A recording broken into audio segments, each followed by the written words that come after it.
In this tutorial, we will show you the step-by-step process of converting EML files to XPS documents using the BitRecover EML to XPS Wizard. To install the BitRecover EML to XPS Wizard, download it from the link in the video description. After installation, simply launch the software. This is the interface of the BitRecover EML to XPS Wizard. This tool provides users with select file or select folder options. Users can choose either one of the available options. Select the folder or folders containing the EML files you wish to convert, and click on OK button. The file naming saving options allows users to select a name format for the output file when converting it.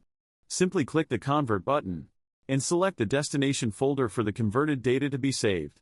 After selecting the destination folder, the conversion process will begin. Once the conversion is completed, you'll receive a notification indicating that the conversion was successful. The trail version will only process 25 messages, and to remove the limit, user will have to purchase license to the software. Click OK to open the destination folder and access the newly converted files. You have successfully converted EML files using the BitRecover EML to XPS Wizard.